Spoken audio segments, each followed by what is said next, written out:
ধরুন আপনি ভোট দিলেন একটা দলকে, এবং আপনার ভোট পাওয়ার পরে যে দলকে ভোট দিলেন, যে প্রার্থীকে ভোট দিলেন, সেই প্রার্থী অন্য একটা দলে যোগদান করলো। তো এক্ষেত্রে আপনার ভোটটার কি হলো? তো সেটার উত্তর কিন্তু এই অ্যান্টি ডিফেকশনে দেওয়া আছে, অ্যান্টি ডিফেকশন ল, যেটা কনস্টিটিউশনের 10th শিডিউলে মেনশন করা আছে। এবার আসি এই আইনটা এলো কিভাবে। সালটা হচ্ছে 1966। এবার 1966 সালে হরিয়ানার একজন এমএলএ, নাম হচ্ছে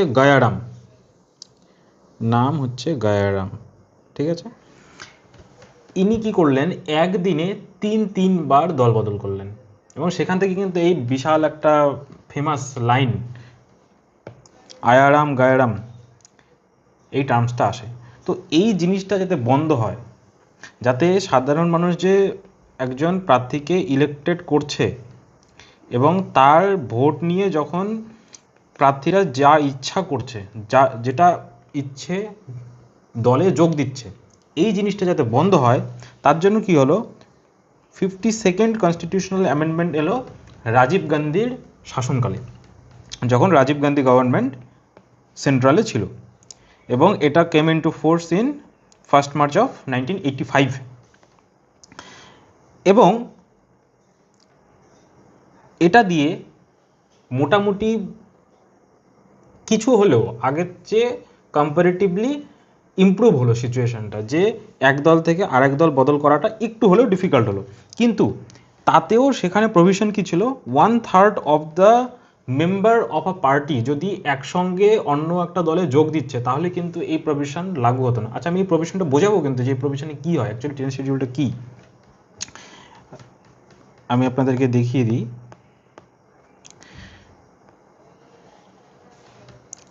এখানে কিন্তু মেইনলি যেটা হয়, মেম্বারদেরকে, যারা মেম্বার তাদেরকে কিন্তু ডিসকোয়ালিফাই করা হয়। লিখে না কেন, ওকে, মেম্বারদেরকে ডিসকোয়ালিফাই করা হয়। ধরুন একটা মেম্বার, ইলেক্টেড মেম্বার, যখন ভলেন্টারিলি পার্টির মেম্বারশিপ ছেড়ে দেয়, মানে রিজাইন করে, তাহলে কিন্তু এই অ্যান্টি ডিফেকশন লটা লাগু হবে।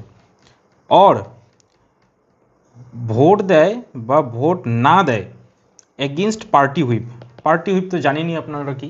পার্টি হুইপটা হচ্ছে একজনকে সিলেক্ট করা হয় একটা পার্টি থেকে, একটা উইনিং ক্যান্ডিডেটকে, যে সেই পার্টির সমস্ত এমএলএ বা এমপিকে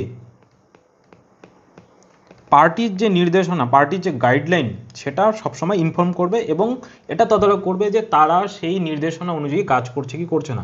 এবার ধরুন কোনো মেম্বার যদি এই নির্দেশনার এগেনস্টে গিয়ে কাজ করে, ধরুন কোনো একটা জায়গায় ভোট দিতে বলা হয়েছে, কোনো একটা মেম্বার ভোট দিল না, বা ভোট দিতে নিষেধ করা হয়েছে তা সত্ত্বেও ভোট দিল, তাহলে কিন্তু এই হুইপের নির্দেশিকার এগেনস্টে যাওয়া হলো, এবং সেটা কিন্তু অ্যান্টি ডিফেকশন লটাকে অ্যাট্রাক্ট করবে, এবং এটার রেজাল্ট হচ্ছে disqualification from the member of the house, সেটা লোকসভায় হোক, রাজ্যসভায় হোক, বা আমাদের বিধানসভা। ঠিক আছে, এই জিনিসটা আমি আপনাদেরকে বোঝাতে চাইছিলাম, যে কোন কোন ক্ষেত্রে এই আইনটি প্রযোজ্য নয়। ধরুন 2/3 অফ দ্য, আগে যেমন 52nd অ্যামেন্ডমেন্ট যখন হয়েছিল তখন সেটা 1/3 অফ দ্য মেজরিটি ছিল, 91st অ্যামেন্ডমেন্টে কিন্তু সেটা 2/3 of the majority of one party, যদি ওয়ান পার্টি থেকে আরেক পার্টিতে জয়েন করে, তাহলে কিন্তু এই আইনটা অ্যাট্রাক্ট করবে না। ঠিক আছে, মার্জার অফ 2/3 রুল।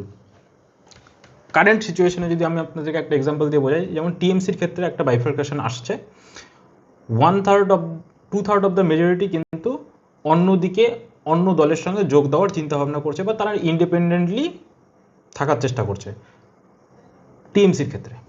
তো 2/3 অফ দ্য পার্টি যদি একসঙ্গে জয়েন করে অন্য পার্টিতে, তাহলে কিন্তু অ্যান্টি ডিফেকশন ল কাজ করবে না। কারেন্ট এক্সাম্পল আমি আপনাদেরকে ভালোভাবে বুঝিয়ে দিতে পারবো এটা দিয়ে, রাঘব চাড্ডার কেসটা। রাজ্যসভার মেম্বার, তারা একসঙ্গে 8 জন যোগদান করলেন বিজেপিতে, আম আদমি পার্টি থেকে, কিন্তু যদি একজন যোগ দিত তাহলে অ্যান্টি ডিফেকশন লটা প্রযোজ্য হতো। যেহেতু এখানে একসঙ্গে অনেকজন যোগদান করেছেন, সেই জন্য অ্যান্টি ডিফেকশন লটা অ্যাট্রাক্ট হয়নি, বিকজ 2/3 রুলটা প্রয়োগ হয়নি। আচ্ছা, Speaker or deputy speaker election. A member voting against their party to elect or remove the speaker or deputy speaker of the party is protected from disqualification. যখন স্পিকারের selection হবে তখন যদি কোনো মেম্বার পার্টির এগেনস্টে গিয়ে ভোট দেয় বা পার্টির ফরে ভোট দেয় বা ভোট না দেয়, তাতেও কিন্তু সে অ্যান্টি ডিফেকশন লয়ের আন্ডারে পড়বে না, তাকে ডিসকোয়ালিফাই করা হবে না প্রেসিডেন্সিয়াল আর ভিপি ইলেকশনের ক্ষেত্রে। এবং পারমিশন আর কনোডেশন যদি কোনো থাকে, প্রায়ার পারমিশন যদি নেওয়া থাকে, তাহলে কিন্তু এটা 10 শিডিউলটা অ্যাট্রাক্ট করবে না।